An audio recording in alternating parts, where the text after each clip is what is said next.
See, I get told I look 30 all the time. Well, I would say with the facial hair, yes, you do look much, much older. You said I look 12 still. Because I can see through it. You can see through this? I'm wearing an illusion. Do we need to just have our own segment where we just talk about things? Like separate from like a Beyond the Set, like a you and me. Just like somewhere? Yeah. Just like sit. What you asked me out to dinner right now or what? I think I am. I think I just said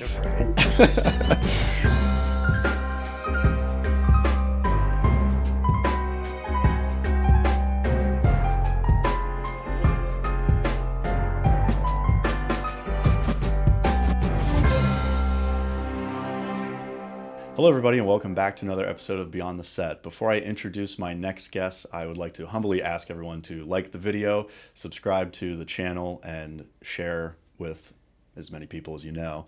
It gives a lot of support and supports the channel overall. My next guest is Enigma. She is a drag artist, entrepreneur, and self-made in all areas. Enigma, thank you for coming on. Thank you for having me, Jeremy. I'm happy to be Beyond the Set. Yeah, I know. Even though we're still on a set, but we are still on. It's a very nice set at that. Thank you. Yeah, I put a lot of work into it. Yeah, is this your own setup? Did you do it yourself? I did. Yes, I did do my own setup myself. Nice, yeah. So I wanted to ask, because for people who are unaware of like the drag scene, your setup. Your costumes and like wigs and the whole nine. You don't do those yourself. Not all of it, no. Okay. So when they say it takes a village, yeah. they really mean it.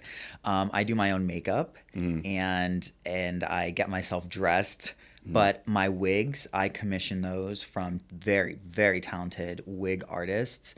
I mean, it is sculpted art. Like the process of, even this that I'm wearing, this was made by a phenomenal drag artist and wig artist. I don't know where they're located. Their Instagram is the Drag Lab Wigs. Make sure you follow them.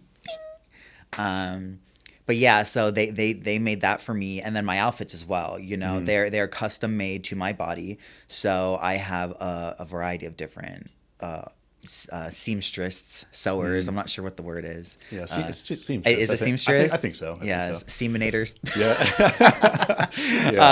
That a lot of semening. A lot of semening happening, and they help seam me into these outfits. You know what I mean? And they're made just for my body. So. What is keeping that wig? Is that like glue and desperation? A little bit of delusion. It's wig glue, maybe?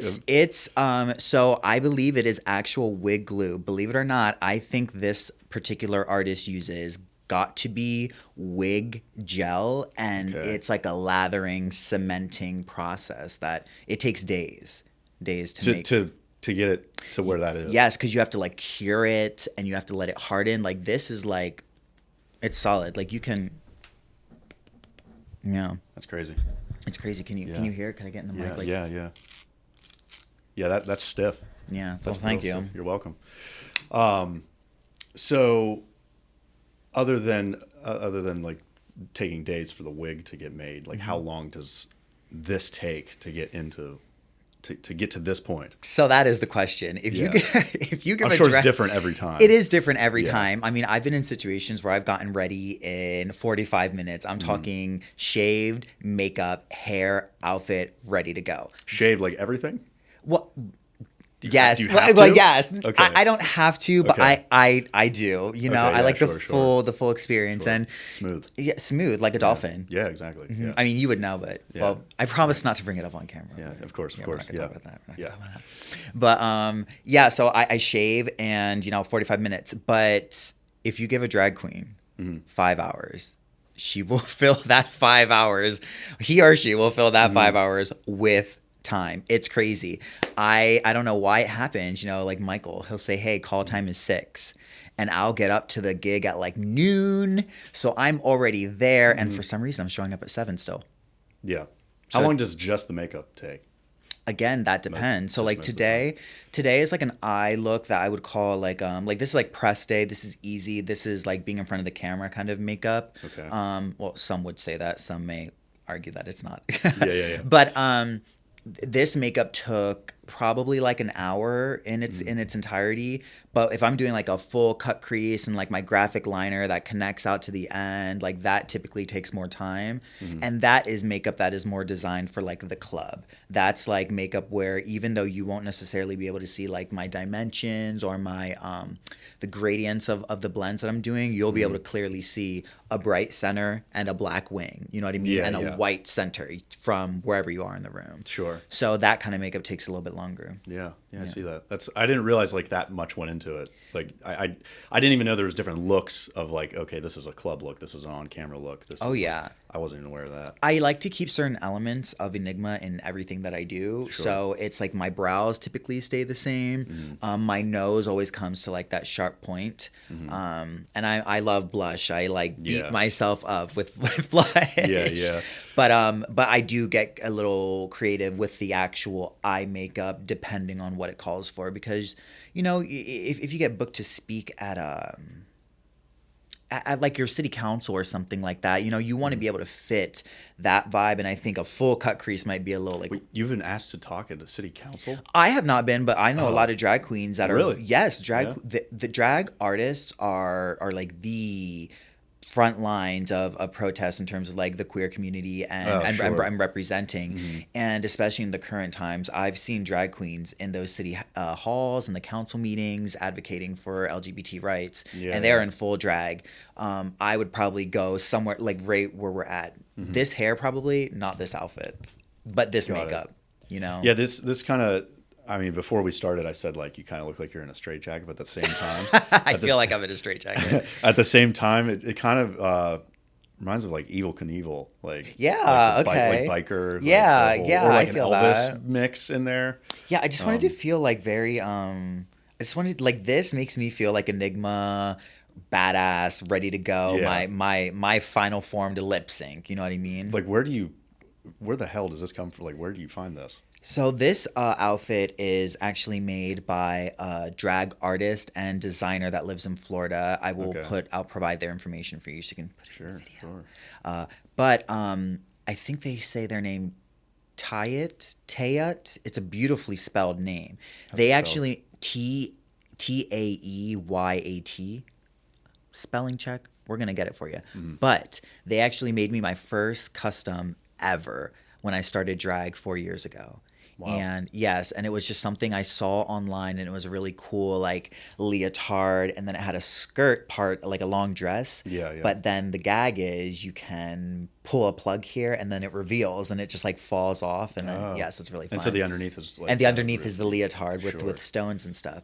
So I like to find designers. I like to find people that know what I like, know how I work, and I don't have to really put too much effort into explaining the things. Yeah. So Tayet's work is so clean, so sharp and precise, and I've just been ordering things from them ever since. And this is actually something they turned around in, I think it was like a week and a half. Oh, wow. Yeah. And is that all from scratch? It is all from scratch. So Holy shit. so here's how it started. I have the idea in my head and I have a vision board. So I have like 7 different looks, different colors that are all like different vibes of this general motocross bad bitch kind of, you know, vibe. Yeah. And I sent it to them and I said, and then they know my Instagram. I said, just look at my feed, look at the inspo I sent you, and can you make me something based off of that? So I actually didn't even know what I was getting until I saw the picture sent of the final product, and I have never once looked at something they've made me and said, "Oh, I don't like that."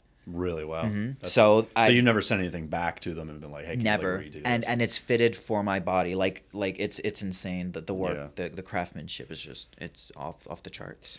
Now the other thing I wanted to ask. Now we're getting a little deep here. Yeah, let's get deep. Yeah. So I've always wanted to know. And just like how it works. When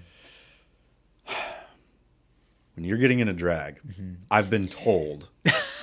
so I've been told that you know, you have to take your private parts, The bits, the bolt and nuts, and isn't it bolt and screws? I think to avoid saying nuts. Well. Yeah, sure. Yeah, whatever. Yeah. I don't care. So Dick and balls. yeah, the dick and balls. So you're taking them and Yeah. I kind of obviously I knew about like the dick part. You got to Yeah. tuck. Yeah. It's the balls part that always catches people That's off where guard. I'm like, what the hell? Because like, okay, we'll start. Yeah. We'll start with the dick part. So you're tucking that. Yeah. And like, are you taping that down? So it depends on who you are. There are a couple of different ways to do it. Fuck. Yeah, I know. Damn. So we'll start with like the traditional way, and I learned this from Trinity the Tuck Taylor, winner of RuPaul's Drag Race All Stars 4, and shout out Trinity. She uses tape, paper towel, and spray adhesive. Oh, like wait, because paper towel for yes. So what you don't want to do is put duct tape directly on your skin or your intimate area if you can avoid it. Yeah. So if you take a little bit of a paper towel and you fold it up first, and then you pull the giblets back, and then you place that paper towel there first, and then you have your piece of tape that you put on the front, and then you pull that piece of tape around to the back, so like it sits right above maybe like right below your belly button, and then you pull it back to like through the butt crack up to the top of the the butt area. Lower back. Lower back, like right above the butt crack. So it's like a U. It's like a U going from the front to the back. And that's like the most like secure way to do it. I think like some artists wear like very extravagant outfits that show a lot of body and maybe they don't have pads on, so they can get away with that. I don't tuck that way because I have all the pads on. Yeah. That way is like extremely like you have to like really know how to do it well. When I started drag, Hexa, my drag mother, was like, mash those bits up with a compression short. So that's how I started. I would grab a compression short, just pull everything back, pull the shorts up, and then it was like layers of tights and things. Now when you're doing like a split, Yeah. aren't you like landing like straight on that shit? Well, you're actually not, because you know how they make that joke, like, did your balls drop? Yeah. You know, when you're from an anatomical, whatever the word is, standpoint, when you're developing your, what's the actual words? Testicles are inside of you. And then you get to a certain age where they literally fall out. But that cavity inside of you where the testicles developed it's still there. So when you actually pull everything back, it takes a couple of seconds. You kind of have to move around, but then you just kind of feel like like they go up in. Yeah, they pop up in. And then you're like, ooh, oh, this is nice. Holy fuck. That doesn't You're hurt? good to go. That doesn't hurt? So good. It just hurts so good. And then it's done. And then you're done. Then you're done. Well, okay, how do you get them back out? Jump up and down? No, it's like when you take all so for me, now the way I tuck, so now the third way that I've learned, I use a Tuck It Up panty, shout out Tuck It Up, a great brand. And that is designed for specifically trans people or people who tuck. And it is a special patented panty. It is a special patented panty that is designed to help literally smooth everything over. And rather than having to do like all the tape and all those things, like even Trinity the Tuck now, I think she just uses a Tuck It Up panty. So I put on my Tuck It Up panty first. Then I have a butt pad. Yep. Hip pads. Two body shapers, and then a waist cincher.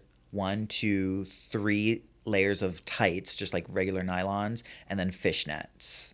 So Damn. I have 10 layers of fabrics, just my undergarments. That doesn't count like now what I'm wearing. Sure. Yeah. So what was the original question? So that's how I when you land. Like, so when I get out of drag, then when I take everything off, it just like pops out. It just everything just, and you just kind of have to move around a little bit, and then you're good. Well, because so I've seen like You've seen me do a split. Yeah, it's like you're landing on I don't even know, like Barbie crotch. That's what it is. Because think about it, your dick has been pulled back. Where you're actually landing, you're hitting like your groin-ish like area in here, in there, not as opposed to one more time. Yeah, right here. Yep. Yeah, that's right. Right there. Yeah. So you're not. And it's also impressive that it doesn't like during the performance, nothing's like falling out. Like, I sure would hope not. If things are falling out, you have bigger problems. yeah. too. So has that ever happened to you? Or maybe not I now. don't think I mean, anything has ever. Yeah, now, yeah. I don't think Now anything's you're ever really, fallen yeah.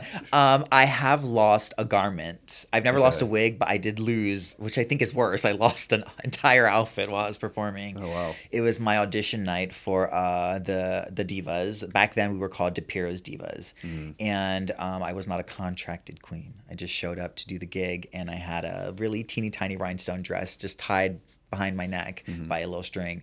And I was doing the dance and I did a move and I put my arms up and the dress literally just fell down to my ankles. I had no pasties on, no bra. It was a mess. Did he say no?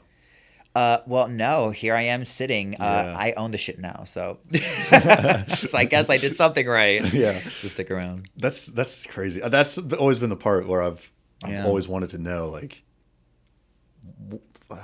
just well, there's no way like when you tuck it back, everything just automatically pops up in. No, Like, you have to like push in, don't you? No, you just pull like so essentially like your scrotum, Yeah. the stuff is like still pulled back. It's weird. Just through a couple steps, I see it in my head. The balls just go like doop, doop, like they just pop right up. It's wild. That is insane. That's nuts. You're like reverse. It's nuts. You're like It's doing like actually reverse. nuts. Yeah, it's actually nuts, and you're doing like It's reverse actual puberty. nuts. It is reverse puberty. It does not hurt as bad as you would think. It's like an uncomfortable feeling, but maybe because I've done it for so many years now, like I pull the panty on and I'm like, all right, like let's go. Putting the tights on is the worst part. Yeah, really. Yeah, because it's so hot and like. I said yeah, like I've done it before, but But like, you've seen, yeah. like you seen, like, Yeah. you saw me sitting there, and I'm like Sure. literally working up a sweat just getting them on, and Yeah. but for some reason, I really like I'm attracted to drag that's not very similar to mine. I like very campy drag. I like larger than life drag. I like very big makeup. The first alternate for the Lancaster Pride pageant this year, Peter Pansy, they do very just big, extravagant makeup, and I love that kind of makeup, and I think that if I could find a way to build a body that I could like zip up the tights, because I swear that's what RuPaul does. I cannot imagine RuPaul putting on pads and tights to film every single one of those episodes. I think she has a step in body that she kind of gets zipped into. Oh, yeah. And I think, because I just love that va-va-voom, but I like looking at the girls that wear like the big breastplates and the tiny cinched waist and the big old hips. Like, I love that kind of So drag. it's like a body. It's more like you think it's more like a bodysuit. I think RuPaul is doing I think it's a built-in body. It's crazy. it's very expensive to do. I could do that. You know what I mean? Like I know girls that have they pad their entire leg, so they had the calves and the quads. I just do like the hip and the butt. But I could have a suit made that would essentially be this. Yeah. It would be this just filled with whatever. padding. Yeah, maybe even something to bring me in there. So all I'd have to do is have someone zip me into my body. But that'd have to be like thousands of dollars. Oh yeah. Because like, I mean, at that point, I mean, from the film perspective, from what I know, like costume design and stuff, like that's, I mean, some of that stuff can get pricey. Oh, yeah. You have costumes all the time that are just being custom made, and like I'm not gonna ask, but I can only imagine like that's getting custom made stuff is like Oh, yeah. just by itself without the padding, I'm sure. This pricey. was over $600, and this and it was well worth it. I feel like I got a deal. Sure, yeah. And it's lined on the inside, and that is significant to someone like me being a black artist. I have trouble finding designers that can work with my skin tone because they don't always have access easily, I guess, to the same types of like fabric and shades that complement me. So there is brown mesh lining under this, and all the outfits I've gotten from Tayat are designed for even when there's like nude illusion, it's brown mesh there, so it looks like it's my skin as opposed to like a nude. Yeah, I'll show you. Like it's brown inside of here, so even if the light hits me at a certain way, it would still look like my skin. Oh, I see. Okay, that's actually smart. I didn't realize like that much went into it. I as know. well. That's what I'm telling you. Details. It's details. So when did you know? This is just like straightforward question. Like when did you know you wanted to, do drag? Like when was that kind of like a click for you? That's a great question because I was scared of drag initially. I thought drag queens were kind of mean, and I thought they were kind of like bullies, Yeah. because that's what my experiences were in the beginning. Yeah. And I met Hexa, Mm-hmm. and I just thought she was such a star. It was the first time I really met a drag queen that didn't make me feel scared. How old were you? Oh my gosh. I started watching Hexa when I was, so I'm 30 now, Mm-hmm. and I started drag when I was 25. Oh, okay. Oh, really? I didn't. 25 or 26. Oh, I thought you were doing it way longer for some reason. No, I was late to the game, which is kind of why a lot of people would categorize my behaviors as overly ambitious. Yeah, yeah. But I feel like I've had to be, because a lot of the people that do drag in my circle are in their early 20s. Well, So you had me like fooled because like I would have thought you've done it for way longer than 5 years. thank you. Yeah, I've had yeah. great teachers like Hexa, and then Yeah, yeah. and then I just met I would follow her around. We became friends, and I'd go to her shows, and I was supporting her, and she just kept trying to be like, "Girl, you got to do drag," and I was like, "Never. Mm-hmm. It's just not for me. I don't like wigs. I don't want to wear girls' clothing." And she was like, "Okay." And then one year for Christmas, I had an interesting family life, and Mm-hmm. I was celebrating alone that year. And Hexa saw that I was alone on my Snapchat story, and she said, "Girl, what are you doing?" And I was like, "Oh, just chilling at home." She's like, "By yourself?" And I was like, "Yeah." She said, "No, come over here to my house." And I was like, "Okay." So I came over to her house, and her parents had unmarked Christmas presents. They fed me. They gave me. They had their whole family there, and then her family was always so kind to me. Yeah, yeah. They brought me they gave me gifts, and Hexa was like, "I'm gonna put you into drag for that's my gift to you." And I was like, "Okay." Mm-hmm. So it was literally December 25th, 2019, right before the pandemic. Mm-hmm. She put me into drag for the first time, and it just like clicked. I like saw myself, and I was like, okay, like this. I just felt like so powerful. Yeah, what was that? Like, if you can explain it, like, what was that click that you knew? Like, you saw yourself in drag for the first time. Yeah. What was like that emotion where like you kind of just knew you're like, I want to fucking do this. I looked at myself, and it felt like the first thing I was like, you see yourself, but you don't. Because you are, I mean, you are a persona. I am a Like persona. you are Pierre, but like you're. I am Pierre, yes. But you are. Yes, an and I like Enigma a separation. You know that because we Yeah. know each other outside. Like Yeah. I'm Pierre when Yeah. I'm not in drag. You know Yeah, what I mean? yeah, Like yeah. I don't like. Sure. Yeah, yeah, I like that distinction. Yeah. But when I looked in the mirror, Like you're two different people. two almost. different Yeah, people. But yeah. some people, it's very blendy, or maybe like the drag helps open up a side of them. But for me, Yeah. it was like I looked in the mirror, and it was like all that raw, unfiltered energy and entertainment value that I was like, I just felt like I was meant to entertain and bring joy into people's lives. I felt. But I didn't know how to focus it, what to focus Yeah. it through. I often compare my epiphany of drag to like when Odin tells Thor, because Thor's like, I don't have my hammer, so I can't use my power, and Thor or Odin says, are you the god of hammers or the god of thunder? So it's like the hammer was just helping him focus his power. The power came from within. Mm-hmm. My drag helps me focus my power of communication, of even just influence, persuasion, of being able to market, of being able to fundraise money for organizations, just being able to impact people and bring people together. You know, the drag, I think for me, it allowed me to be able to focus that entertainment, that desire to connect with people that wasn't able. I was able to do it as a boy, and Sure. as Pierre, but it was a different kind of community. Drag allowed me to like reach out and like touch people in a way that Yeah. that has really honestly impacted people, I think, in a very positive way over the last 4 years. So I'm sure. I mean, Five. also with you as well. Like personally, I'm sure that's probably changed a lot in your life. the growth has been amazing. Yeah, exactly. That's so when you like before going into drag and like knowing like that's what you wanted to do. Did you have an interest in it? Because like you said, like I know you mentioned like, well, I was around drag queens and I didn't think that they, I thought they were mean or whatever. Yeah. And so were you like trying to get into it or like you just were like that was just people you were around? It was the people I was around. I was known as like Lord Pierre back in the day, Lorde, and I had like this very androgynous aesthetic. I would wear like a beret. My dad is Haitian and French, and my mom's Puerto Rican, so I tried to like incorporate a little bit of my like Haitian French flair roots. I'd wear a various assortment of different berets and a look, and it would be sometimes heels, sometimes not, sometimes a dress, sometimes not, and I would go to events. With the other drag queens, but I was very for years I was very much so like that is the line, like I am expressing myself androgynously through fashion, but I did not want to do drag because I felt like I did not. It's like why I don't Vogue.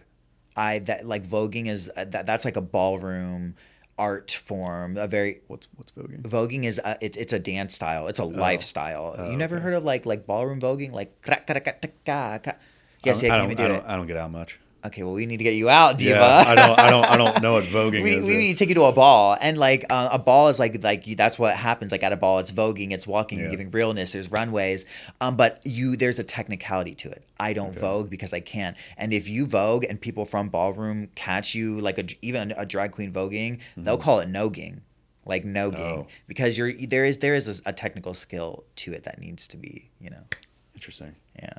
So I don't even remember where I was going. I was like, I don't do things that I feel like I am not trained to do. So drag, I felt like I did not have the ability to just step into it. And I was like, this is not a world that I'm a part of. I understand fashion though. So I'm going to come to the shows. I felt like it was my job to support Hexa because I watched how hard she worked. And I could tell like, that was when I started first hearing that it takes a village. Yeah. And I would be like, what can I do for you? What can I carry? Like, that's how it started. And I would go to her shows in a look, no wig. But I would do makeup. There are crazy videos. I'm feeling... No wig. No wig. So you had makeup and no wig. I had makeup and no wig. It was interesting. What did your hair look like? Was it just how it is now? Or it was given like civil rights. Well, that's now. I mean, now it didn't look like this. Yeah, well, yeah. No, I mean, yes, I meant just like this. I meant now, as in like when that's removed, like what it looks like. Yeah, it was given. Yeah. Really? Yeah. Oh, okay. Did you have like an outfit on? So wait, did you had everything but the everything but the but I also didn't have a good understanding of makeup back then either. So like I looked a mess. I may provide you with a photo for reference. It is crazy. I tried a look one time. It's a look that will. I tried to do white eyebrows. So I had like white eyebrows and like no wig on, white lipstick. I look crazy. You know Key and Peele? Yeah. Okay, there's this skit where like they're like a Nazi's knocking on the door and like he opens up the door and he's looking for black people to take and like do whatever Nazis did with them and kill them or whatever. And or whatever. But Key and Peele were like they open up the door and they have white face on. Oh my God. It was so funny. Like it was you have to like that's what that just reminded me of. Like the white eyebrows, white lipstick. I looked crazy. It was really crazy. Some people actually, believe it or not, I've had someone tell me I'm doing white face before because again, like white chicks. Well, the way I paint my face, I have a gradient. So the color that is here, by the time you get to the center of my face, I see that. Yeah, there's like 6 different colors. So I have like a brown cream and then like a red powder and then like an orange and then like a white, you know what I mean? And I had someone swipe up on my Instagram one time and they said the center of my face was too bright and that it was giving white face. And I was like, you don't understand makeup. Yeah. That's like every white person who puts on too much eyeshadow. Like, are they doing blackface? I'm like, if you're white, you have a different contrast mission because you have to typically build up the darker tones. Yeah. I'm dark, so I have to make the light appear. Yeah. So obviously, like I can't put a brown in the center of my face. There would be no contrast. There'd be no dimension. I would look flat. Yeah. Huh. I don't want that. No, not at all. Absolutely. No. Yeah, when I do my makeup in the morning, I try to I try to make my, What is your routine? my routine. Yeah, in the what's your morning? yeah? Well, I spend about 20 minutes in my hair, and it still never ends up looking. No, it looks the great. Way You have I want it fuckboy to. hair. Yeah. Yes, Okay, that's a good thing, I guess. Yeah, I right. think it's a great thing. All right, perfect. Yeah, I'll like, once it's washed, I blow it out, and then I put like a clay, Okay. like hair stuff Yeah. in it, and then hairspray, and then like What's your- scrunch it up and whatever. What's your skincare routine? I don't have one. Oh. Yeah, I don't see. Well, my skincare routine, I guess, is a wet, like washcloth. My God, you're such a guy. Yeah. I mean, I am too, but you're Yeah. like a guy. Yeah, well, like. It's crazy. We'll take you to Sephora and get you to. We'll get Well, you together. I've seen. I tried to have like a skincare routine, and anytime I did, it just like fucked up my face. So like, I Do you have just sensitive stopped. skin? Yeah, I have rosacea. Oh, that You explains see it. how like I have one of these. Yeah. One side. Has Oh, like they a both are. I thought you blotch. just put a little blush on because you want to look cute. Well, no, it's like natural. It comes natural. Oh, you have natural makeup. Yeah, I know. It's nice, but like, my skin is very sensitive. Like if I like. Hold on, You wait. stripping? Is it turning red yet? No, I think you should just take the shirt off. Give more of an Yeah, example. yeah. Okay, yeah, sure. Yeah, there. So like, yeah, I'll like. No, I I'll do just- see it. Yeah, you yeah, get red it easy. turns red. So like, I have like super sensitive skin. So like, I just don't even like bother. Have you ever worn makeup? Would you get into drag? No, the tucking dick thing scares me. But other than that, I mean, I think you should try I've it. done like, I put makeup on before. Have you ever worn a dancer's belt? I don't know what that is. Okay. A dancer's belt is it's like a underwear piece that male dancers wear that literally kind of does that tucking thing. It smashes your wait. bits. Why would I ever have worn a dancer's If belt? you've ever done like any theater, like I did Cats the musical, and I did multiple musicals, but I did Cats in high school. Okay. And the guys had to wear dancer's belts because we were in full leotards. Okay. And if we weren't wearing a dancer's belt, you would just be seeing a lot of like bulge, that. moose knuckle. Is that what they call it? Yes. Yeah. So the dancer's belt completely smooths it over. So I didn't know if you've ever had, or like if you've done not gymnastics, ballerina, cosplay. No cosplay. No. Cosplay. Have you ever LARPed? Okay, I did want to ask this, and I didn't know how to get there, but you brought it up. What is that? Live action role playing. Yeah, I love LARPing. I don't even know what that is. Oh my gosh, Okay. I mean, I know what live action role play is. I didn't know that's what they called it. Yes. Oh my gosh. Growing up, we had like LARP groups that would meet in Lebanon, and we'd be at the park, and I had my wizard staff and everything. Yeah. Oh. Yeah. And you get into it. You know what I mean? Like we had a Okay, character. no, I feel like I've done that before. Yeah, No, I girl. definitely have. Halloween. Yeah, LARPing. Well, that's actually a lot of people's first time like in drag. A lot of people be like, "Oh, I started drag in Halloween." I'm like, "Oh." Yeah, I'm trying to think of the most feminine thing I've dressed up as, and I don't know what that would be. I think you'd make a great drag queen. Really? Yeah. Would you shave? No. How fast does it take you to grow that back? Like a week and a half. Oh yeah, shave. 2 weeks. I mean, I looked 12 though one time when I shaved. You still kind of look 12. You Really? look like an angry 12-year-old. See, everybody. I got this like stern Like a 12-year-old face that all the time. vapes. Really? Yeah. See, I get told I look 30 all the time. Well, I would say with the facial hair, yes, you do look much, much older. You said I look 12 still. Because I can see through it. You can see through this? I'm wearing an illusion. I literally am the illusion girl. So Yeah.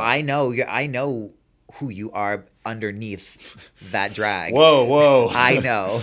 Okay, so I know who you are. I've worn makeup before, and I think for Halloween one year I dressed up as shit. Who's that? Johnny Depp plays in it. Johnny Depp. Not that one. Not Edward Scissorhands. Was Johnny Depp? Oh wait, was it Sweeney Todd? No. Fear and Loathing in Las Vegas. Oh, I dressed up as him. Oh, good for you. He had pink pants. That's the most feminine thing I've. I think we should get you into drag. I'm talking full fantasy.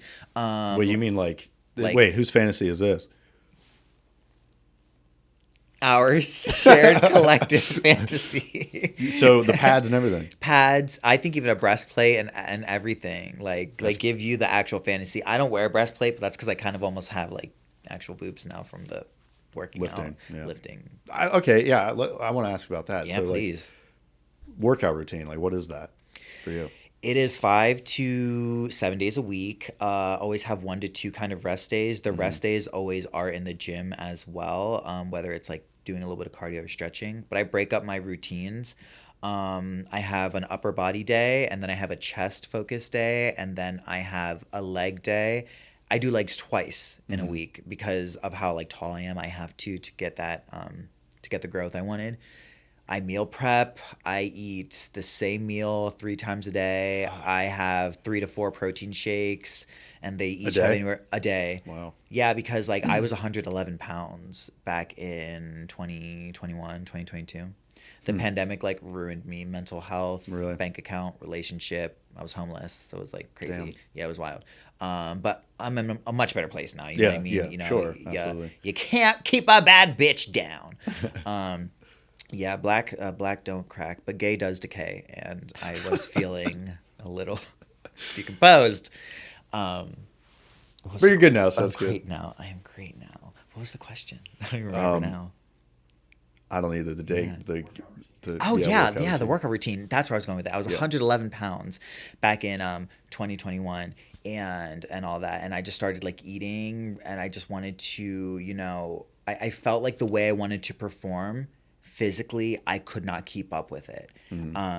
I think a lot of drag artists kind of visualize their performances in their mind, and I would do that. But then when it came time to execute it, I would be like, maybe I tried to do like a cartwheel and hold it and then fall into a split, but I physically didn't have the upper body strength or the core strength To do to that. do that. So that's where it started, and then it just started helping with like my mental health, and it started helping with like just having a consistent routine, and then I just stuck with it. So now 2.5 3 years later, I'm up to 187 pounds. Yeah. Well, I'm like 176 now because I'm on a cut. The ass is fat, the waist is small. I'm living my best life now. That's good. Yeah. Yeah. You And I can see, I always see you looking, and I'm like, looking at, was it the pads or is that you? no, that was me. All real. Oh shit. I mean, hey, what can I say? You could say a lot. But yeah, so like I really do enjoy the gym though. Do you work out? No, I did back in 2021 ish. No, 2022. The summer of 2022. It was just to like get out of a mental. Yeah. Probably a lot of people do that, and I went, and after 3 months, I was just like, it's not for me. I have a hard time gaining weight. Like I'm Same. fast metabolism, so I just, and I'm not really. I was never looking to get to a certain, fit. I care about like fit, like neck up. Neck up, yeah. Make Yeah, sure I no, look. you have a great, Yeah. you have a great aesthetic, and you have a great build. Yeah, for me too, it wasn't like I want to be big. It's just kind of like, Yeah. once I started seeing the results, and then hearing people like comment on it, that's kind of what started making me go, oh no, I can't stop now. Yeah, I did. I was like, now I can't stop, because it's like every time people are like, you're getting bigger. Are you getting bigger? And I'm like, shit, now I have to keep up with this, or Yeah, I did have like for those 3 months, like from the beginning to like the end of that run. I mean, I definitely had like a chest and like a 6-pack that was like more defined than it is now. So it's like it was nice to see that, but Yeah. it's just a lot of effort and a lot of just work. a lot of effort. And I You just gotta get a 24-hour membership, because then like you wake up in the middle of the night and you're like, I can't sleep. I'm gonna go hit arms. I used to do that. Literally. Yeah, I used to do that, and I don't know. It was very. I don't like working out with people. Yeah. And it was just very Really? like no. I'm a very like lone person when it comes to like a lot of different things. And so like I would just go alone, and I got like I just stopped because I was like, well, I kind of got like. I don't know if lonely is the right word, but like Yeah. it was just It's like, nice having a gym bro to like kind of keep you going, but you have to find, like, I like a gym bro that understands sometimes I do want to talk, but sometimes I just need to know that you're like over there, and I'm like we see each other, but I don't always like want to talk. I just want to be like locked in.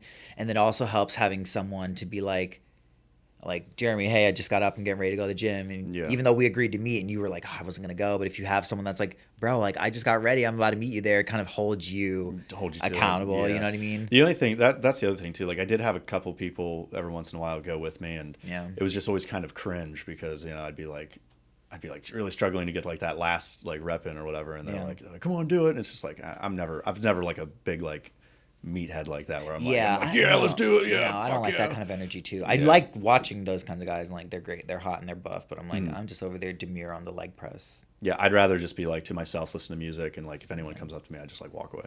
Oh yeah. Yeah. So but then I got out of that like mental state, and I was like, well, I don't need to do this anymore, and so I stopped. I have one last question for you. Okay. I want to know what Kevin Feige and the studio execs over at Marvel and Disney have done to you that make you not want to go see the Thunderbolts with me. Well, what do you have against the MCU? A lot of things. Where should I start? I mean, for one, I thought the first Avengers was good. Okay. I was like, all right, cool. Okay. Second one, I was like, yeah, sequel. They made a lot of money off the first one. Age of Ultron was like, it was good. It was like, okay. Yeah. Yeah. And then now they're just like taking the cow and they're just like fucking yanking on those udders, like milking the shit out of it. And it's kind of like I would compare it to like Fast and Furious or like any of those where they're just like, okay, how far can we really take this to the point where. But I understand it. Like Fast and Furious fans are very loyal. Marvel fans are very loyal. So like no matter what Marvel, I look at it the way it's like they always know that no matter what shitty vomit regurgitated shit they can make, their loyal fans will always go. I'm like that with Star Wars. Like I went and saw all the Star Wars in theaters. I did, and I loved the Star Wars, and I felt the same way. Those last three were crap. Terrible. The last three were crap. But I went and I still paid went a and ticket. saw them. Yep. And I think to be a fan, you have to be able to have that objective kind of like, this was good, this was not. I will tell you, I do completely agree. There were a couple years there where you can tell the pandemic happened, streaming really took off, WandaVision was a hit for them, and they were like, we're just going to start pumping things out. And they started focusing on quality over quantity over quality. And I really think you should watch like Thunderbolts it has what, a 95% on, or 97 on Rotten Tomatoes, and like it makes me feel like Disney heard people and said, okay, we're doing too much, we're just like throwing things out there. People want good storytelling. This is one of those movies where if have you watched it already? Twice, and we're gonna go see it again tonight. Holy shit. Well, I own a film company, and you can relate with that. I've seen you.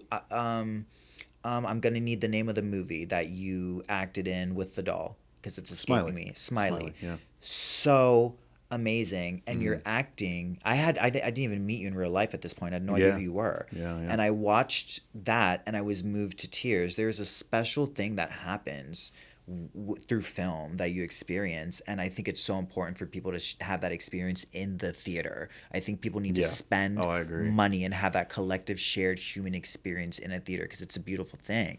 And I think Marvel decided to say, and Disney said, let's give people what they want again. Good storytelling. It is connected to the greater overall story, but you could watch this movie and have no connecting clues to any. You've never seen any other Marvel movie, and you can enjoy this for what it is, where it's at, the story it tells, and it is wholesome.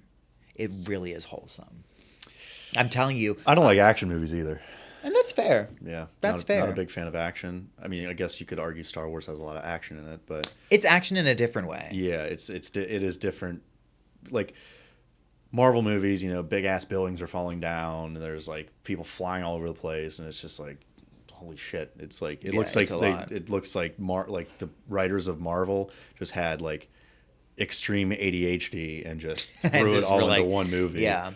There's just fucking so much going on at the same time, and I can't, like, it's like too much. That was a complaint that kind of led to some of the other movies they put out, like Civil War, Captain America: Civil War, because that was a question. Someone like me I love superheroes, but I'm also kind of like a reality-based person. So I'm like, if Superman threw Doomsday through that skyscraper, and it just came down. Weren't there like 300 people in that building? And what happened to them? I'm just saying, you know what I mean? And I started thinking about stuff like that. Yeah. And then Marvel started having to answer questions. Like Kevin Feige would be in interviews asking people like, so like, there was that one scene that was iconic. The Hulk was fighting in New York and he jumps from one building to the other and like bricks fall. Mm-hmm. But then someone asked Kevin Feige, were there people beneath the Hulk? Oh, yeah. And then they started realizing, and that's why if you watch Captain America Civil War, they talk about the Sokovia Accords, and it was a push from the government to rein in the heroes because they were like, it's just unchecked power. You guys just say, I'm going to go answer this question. You go to New York, you fight that bad guy, and then you leave. Yeah. But what happens to the building and the people and the infrastructure, civilians, the civilians, I mean, so I get really into these things. I don't know. I like DC movies. Oh, love DC movies. I hate the way people should, well, it depends on who you are. I loved Batman vs Superman. I thought it was great. It was long, a little drawn out. You know, it wasn't like. Did you watch the most recent Batman? I did, but I only watched it one time with Robert. Yeah. Like I like DC because they have like more drama involved. Like it's more artsy raw drama. Yeah. Marvel, it's just like it's kind of like watching like the acting when there's like a sentimental moment. It reminds me of like an episode of Grey's Anatomy. Yeah. And like that type of soapy acting, and I'm just like, this is cringe. I think Marvel plays off of that very typical like almost like when I'm on stage and I have something I want to give a serious moment. Mm-hmm. I give the like, oh my gosh, make everyone laugh, and then I get into the serious part. Yeah. And then I end it on a zinger because you don't want to leave it serious. Yeah. And I think Marvel knows people like the feely good, whereas DC trusts the audience to say like come on this journey with us. This may get a little real, and that's just kind of what it is. Yeah. I think DC eats up Marvel with their animated things. Have you seen their animated? A couple of things, yeah, they definitely do for sure. Girl. I mean, I watched the second Joker's terrible. I thought it was very bad. Oh, but so bad. yeah, we didn't need a musical. No one asked for that. I don't know whose idea that was, and you know, No one. Arthur Fleck isn't a musician. I don't know where that came from. He's supposed to be a stand-up comedian, you know. Yeah. I was like, what? First Joker was amazing. So good. Like every time I watched that, I watched that when it first came out, like in theaters, and I walked out like laughing, like I thought it because it like did that much of like a mental like. What do you feel about The Flash? I don't like it. Justice League, Snyder Cut. If you watch Dawn of Justice, you're gonna hate it. They kept out too much plot. It doesn't make sense to anyone. I like Justice League. It's been a while since I watched that. I don't know. It's very. I like the movies more when it's like focused on one character. Yeah. When they try to shove all of them in one movie, Yeah. it's just like I said, like it just Aquaman. That was good. Did I, you see the first one? I didn't watch it. No. Oh, the CGI top tier, the animation, the soundtrack, the music. Oh my God, that movie. That's one that if they would re-release it in a theater, I would go watch it again because just experiencing that glory in IMAX was like breathtaking. Do you only like superhero movies and stuff? Like, No. Is there other genres that you? Oh yeah, enjoy? I love a good horror movie. I love thrillers and suspense. I really like a psychological thriller. So do I. Yeah. Yeah, that's I what like mine those. usually- Freak me out because I know Doomsday is not going to come down from another planet and rip me in half, but I know like a crazy person could come like, you know. Yeah, so yeah. I'm like, ah! And like the psychological thriller stuff, it's like more real. Yeah, like, oh wait, we talked about this. I like Inception. You do not, right? No, not really. I like Shutter Island. You do not. It was okay. Yeah, like okay. It was What's a good thriller you like? Disturbia. I liked Disturbia. That was a good one. Disturbia is very good. Good I like Zodiac. Zodiac's a good one. Zodiac is That was a good fantastic. one. That one is Ooh, like when that's a he's real like in good the room one. in the house at the like towards the end where like he goes down to he almost goes down to the basement. Like, Panic Room holy fuck. with not Heidi Klum, Jodie Foster. Panic Room. Have you ever seen Panic Room? I have not. No. It is a classic. Really? Panic Room, Jodie Foster, the whole I won't give anything away. The whole premise of the movie is she moves into a new house with her daughter and it has a panic room and people were going to rob the house before she moved in because wealthy people had just moved out and there was a secret safe in there and she didn't know. And she decided to move in early. and the robbers were going to rob the house before that family moved in, and that's all I'm going to tell you. So she's moving in with her daughter to a house that has a panic room, a very fancy house with a panic room, and people are trying to rob the house, and they didn't know they didn't know people had moved in already. It's an amazing movie. Probably 1993. Ooh, Kristen Stewart's in it. Kristen from the vampires. Twilight. Yeah. She's young. She's a child. She plays the daughter. Oh. Very good movie. Phenomenal acting. Have you ever seen Don't Breathe? Blind guy. Yes. That's a good one. Strangers is another good one. Like it's where like the Happening with Nicolas Cage. Have you seen The Happening? Oh, the Knowing. The Knowing with Nicolas Cage. Maybe. That's the one where the girl predicts all these future events and writes them down on, like, aliens basically put the dates in her times of all these events that were going to happen in time. Then probably not. I also, that's the other thing, like movies that have like aliens and shit. You didn't know it was aliens until the end. You wouldn't have known. I spoiled the movie. Sorry for anyone who wanted to watch it. The Happening is one where I guess it's different actors, but that one was, I guess, plants decided to fight back against humans the way they were treating the earth, and they started releasing a chemical into the air that caused people to start killing themselves. So the movie starts in a beautiful park in New York City, Central Park, and everything's going on. There's construction, and then there's two guys talking to each other, and you just hear this bang, like from the construction site, and someone fell off the scaffolding, and they're all losing their minds. They're like, "Oh my god!" And then another bang. And then a bang, and then a bang, and then the camera pans up, and you just see people walking. The construction workers are just walking off the top of the building. Like, that's how the movie starts. Oh, my God. It's a great movie. Wow. What's that one called? That one's called The Happening. The Happening. Okay. The Happening. Yeah, I'll have to look. I'm a movie guy. Yeah. Girl. That's what, what I mean? So, yeah. No, I've always known you had, like, that appreciation for film. And, the first time talking to you, I think, was whenever you were talking about Smiley. Smiley, yeah, it was so good. Yeah, phenomenal acting on your end. Thank you. Yeah. I want to get into. The doll didn't do half bad either. She was good. Yeah, arguably better. Arguably, yeah. It's a close. Yeah, I mean, she had to put a hole in her head. She did. Well, she had it coming. Yeah, she did. Fuck. Broke my heart. And her head. Yeah, I. Fuck, I don't even remember what the hell I was about to ask. Oh no, probably me out to dinner or something. You are quick with that shit. I'm going to stay quick. Fuck, what the hell was I going to ask? I'll say that I kind of had a feeling this was going to happen, where we seem to be able to talk so easily that I felt like we were just going to kind of run over time. Because I talked to Michael too about, like, do we need to just have our own segment where we just talk about things? Wait, talk about like separate from like a Beyond the Set, like a you and me, just like somewhere. Yeah, just like sit. What are you at? You asked me out to dinner right now, or what? I think I am. I think I just asked you for it. I'll talk about that later. But Dine Divas. Yeah. So you have this show that you're talking, which actually I did want to ask this earlier and I didn't, but where do you want to take drag, and like where does Dine and Divas kind of play into all of that? Because I know you're interviewing a lot of different people on there. Yeah. Like what is your I guess final destination with all of that stuff? Not that movie coming out right now. Yeah. Movies freak me out. That's a great question. I appreciate that. I love Dining Divas. That is Dine in Divas. Dine in Divas. Don't come sue us. Yes, we got the cease and desist. I am ceasing and I'm desisting.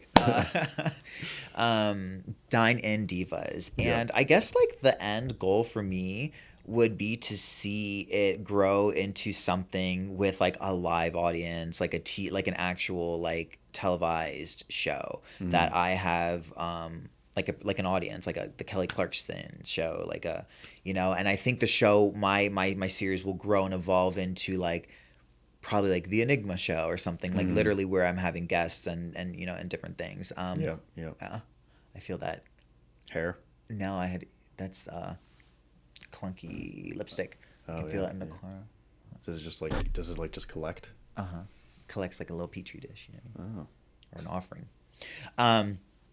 So yeah, so that's where I would like to see that. And my goal here with how I'm doing drag, I take shows elsewhere and in other states, but I really like to focus my attention on Pennsylvania. That's where I'm from. And I just think we have such a diverse pool to pull from in terms of art and artists.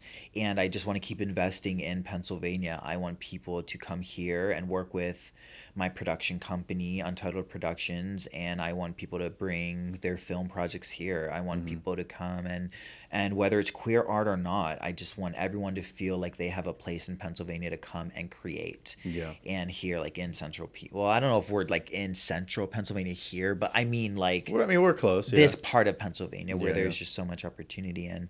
And my, you know, I have ambitions for television and getting on television. I will, you know, if I were to get on, I would make sure I would come right back here after I get off and keep the work here in Pennsylvania where I think my heart belongs and and Yeah. the work needs to be done here. There's no infrastructure yet in place for in this part of Pennsylvania for like major filmmaking. Do you know what I mean? Yeah, tell me about it.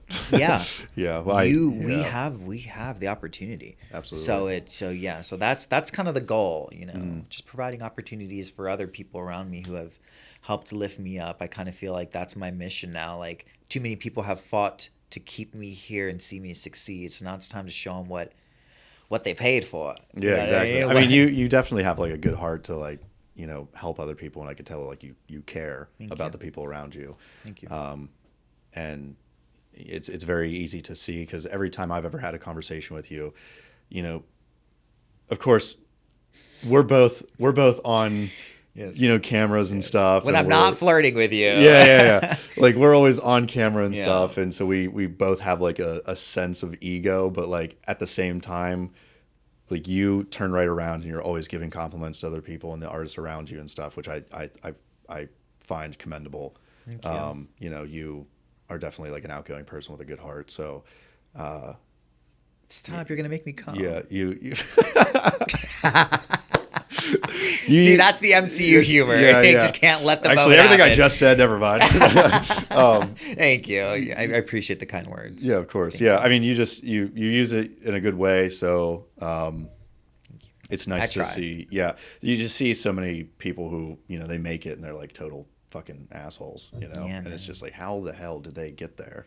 I I don't know if they turned into assholes or like they were assholes the whole time. I feel like to turn into one, you kind of had to be one to begin with. Yeah, and But- I think you can turn into one if you want to experience longevity in any industry you're That's in. true, You yeah, yeah. have to, like RuPaul says all the time, the only reason she is still working and making the money she makes and providing opportunities for other people is she was able to get people to like her.